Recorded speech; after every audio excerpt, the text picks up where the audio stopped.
మరి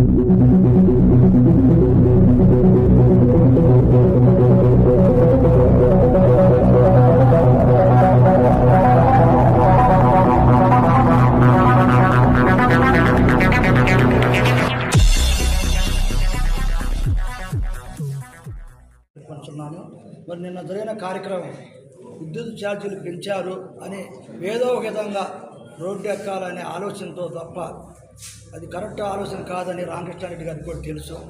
8-9 సార్లు విద్యుత్ ఛార్జీలు జగన్ ప్రభుత్వంలో పెంచారు, ప్రతి ఒక్కళ్ళకు కూడా తెలుసు అది.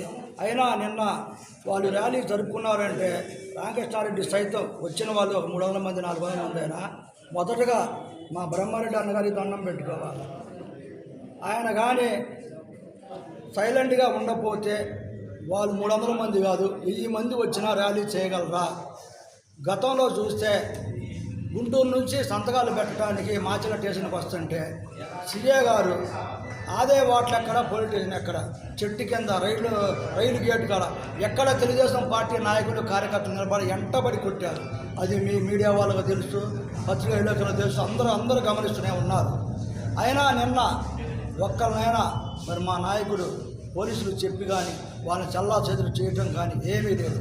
ఎందుకంటే మా నాయకుడు నీతి నిజాయితీ క్రమశిక్షణకు మారు పేరు. దానికి ఒక ఉదాహరణ నేను చెప్తాను.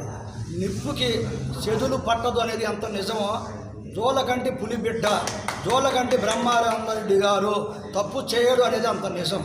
అది ఒక మన మాచల నియోజకవర్గం కాదు, 175 నియోజకవర్గాలు కూడా ప్రజలు కూడా తెలుసుకున్న నిజం, జగమెరిగిన సత్యం. ఆయన కనుసంధాల్లో ఒక్క తప్పు కూడా జరగకుండా నిన్న వాస్తవంగా అయితే అందరు కార్యకర్తల నాయకులు ఎంతో బాధగా ఉంది.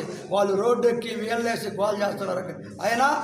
ఆయన గొడవలు వద్దు, పోలీసు వారికే చెప్పి స్వచ్ఛందంగా ఎవరి పని వాళ్ళు చేసుకొని, అదే వాళ్ళ ప్రభుత్వంలో అయితే రోడ్డు మీదకి వచ్చి తెలుగుదేశం రావాలంటే కుదిరే పనేనా? ఎన్నో అరాచకాలు చేశారు, ఫ్లెక్సీలు అయితే సించారు.